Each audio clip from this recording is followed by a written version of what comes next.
When venturing into a new video format, it's easy for nerves, inexperience, or just the hurry to get content out to cause you to miss something in the process, and that seems to have happened to me here. This is Little Akiba Games, I'm Patrick, welcome back to the shop.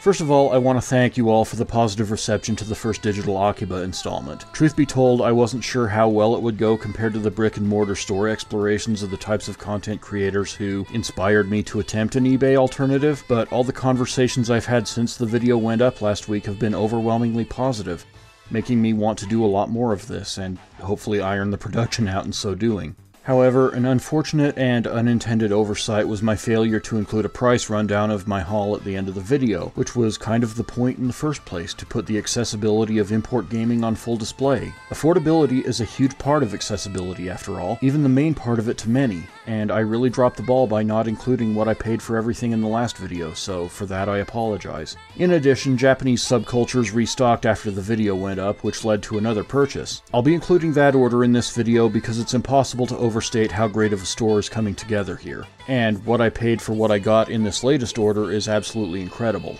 I'll start with the first order I placed there though, because it exemplifies two things I really want to push with both this video and the last. First, the Japanese aftermarket is still rich with incredible games that are easy to find and afford.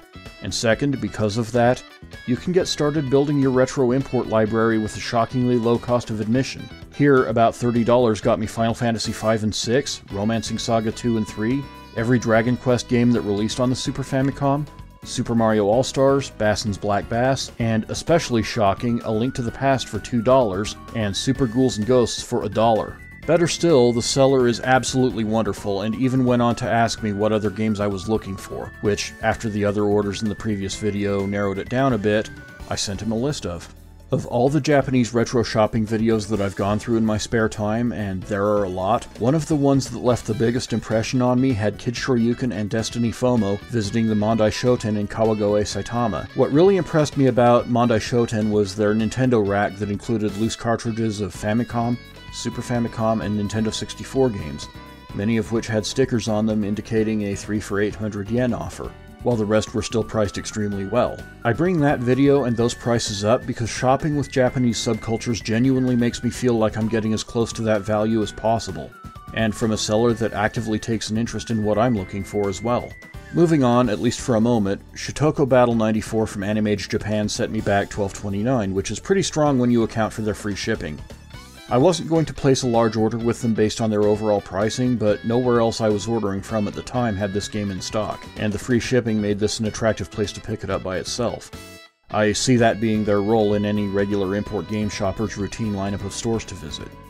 Now, as you know, however, the main order I placed from the shopping I did during the last video as opposed to prior to it was from Hit Japan, which I explored on a friend's recommendation, albeit with quite muted expectations after being warned about some of the pricing. As you can see, I was pleasantly surprised by the prices I found, as Hit Japan's selection really runs the gamut from top quality sealed product and nigh impossible to find rares to loose cartridges and other reasonably priced commons. I did get quite spendy here, but that had more to do with the specific games I picked out.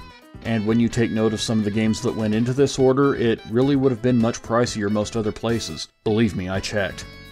Of course, I also held on to some money knowing I was going to reach out to Japanese subcultures about games that I either couldn't find at the other stores that I looked at, or just seemed like they were really being marked up when they did appear, and I was not disappointed in the slightest. As you can see, this was a pricier order than the first one I placed there, but it contained games like Return of Double Dragon, Parodius Da, Sailor Moon S Jogairanto, and especially Gundam Wing Endless Duel, all at shockingly affordable prices, and all specifically sought out when I accepted the offer to look around. Gundam Wing was the biggest gem of this purchase, as you all saw copies in the last video that were up in the $70 to $80 range. All the respect in the world to Japanese subcultures for hooking this one up for under $30, and honestly for all the searching that went into making this purchase possible in the first place. There will be many more to come, as that was quite the list I passed along when asked what games I was after. FYI, as of this recording, there's still one more Gundam Wing over there yet to sell, and the Yu Yu Hakusho games were added to the selection, so if that's something you're curious about, go take a look. It'll probably be a while before I do another one of these game hunting videos, as I need time to financially recover from this last binge and get caught up on a few Switch titles I missed while I was doing all of this, but I feel like I've given you all a good core group of shops to check out for your retro import gaming needs in the meantime. Even though it will be some time before I do this again, however, I've already got the full slate of shops I'll be looking into prepared, including one of Akiba's most famous institutions that it just came to my attention has set up shop on eBay, so look forward to that. That's all for now. If you like this video, then as always, please do all the usual YouTube stuff, like, comment, share, subscribe. Let them know that you like what I'm doing over here. Click the notification bell if you want to know right away when the next video is up. I'm Patrick, this has been Little Akiba Games, and I look forward to seeing you back here next time.